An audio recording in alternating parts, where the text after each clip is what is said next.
यदि आप लड्डू गोपाल की सेवा करते हैं तो विशेष तौर से इस बात का ध्यान रखिएगा। जयपुर की रहने वाली वंदना गुप्ता जी बताती हैं कि वो लड्डू गोपाल की सेवा करती हैं। ठाकुर जी की अनन्य भक्त हैं, बड़ा प्रेम करती हैं ठाकुर जी से। जब भी घर से बाहर जाते थे तो लड्डू गोपाल को कहकर जाते थे कि प्रभु हम आते हैं, यहाँ जा रहे हैं। और जब भी घर में वापस आते थे तो आकर के प्रभु को आवाज देते थे।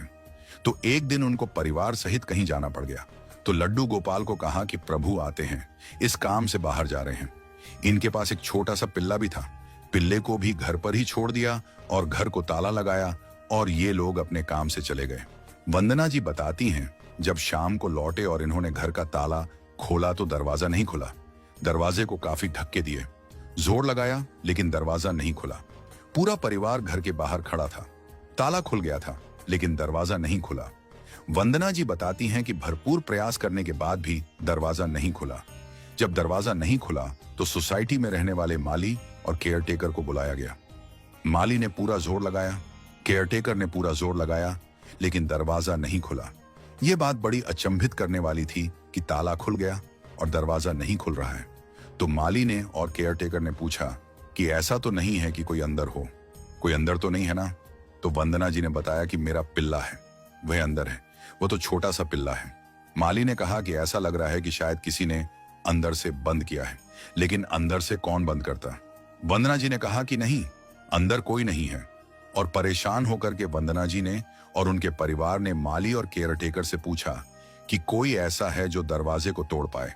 लेकिन शाम का समय था, उस समय कारीगर मिलना मुश्किल था जो दरवाजे को तोड़ पाता। थक हार कर, परेशान होकर के परिवार सहित वंदना जी चौखट पर बैठ गई। आंखों में अश्रु आ गए, परेशान हो गए, खूब धक्के दिए थे दरवाजे को, दरवाजा नहीं खुला था। हार करके अपने ठाकुर को याद किया, बोली कि हे माधव, हे मेरे लड्डू गोपाल, हे मेरे कन्हैया, तुम भी तो अंदर हो, तुम ही दरवाजा खोल दो, हमसे नहीं खुल पा रहा है। बड़े परेशान हो गए, पता नहीं क्या हो गया है, दरवाजा नहीं खुल पा रहा है। ये कह करके उठी और विश्वास के साथ दरवाजे को हल्के से धक्का दिया और दरवाजा खुल गया। जैसे ही दरवाजा खुला तो वंदना जी और पूरा परिवार हैरान थे, स्तब्ध थे कि यह क्या हुआ। बस हाथ लगाने भर से दरवाजा खुल गया। वंदना जी दौड़ी गई अपने मंदिर में अपने लड्डू गोपाल के पास। आंखों में अश्रु थे, नतमस्तक हुई अपने लड्डू गोपाल के सामने कहा कि माफी चाहती हूं आपसे। जब माली और केयरटेकर ने पूछा कि अंदर कोई है क्या, तो मैं बताना भूल गई, मेरे प्रभु आप अंदर हैं। मैं कैसे भूल गई कि अंदर आप हैं? आप ही तो मेरे कर्ता धर्ता हैं, आप ही तो मेरे सब कुछ हो, आपके अलावा है ही क्या? मैं कैसे आपको भूल सकती हूं कि भीतर आप हैं? मैंने क्यों नहीं आपको याद किया? क्यों नहीं कहा कि मेरे लड्डू गोपाल भी भीतर हैं? मैं क्षमा चाहूंगी, मुझे माफ करना। पूरा परिवार ठाकुर जी के सामने नतमस्तक था।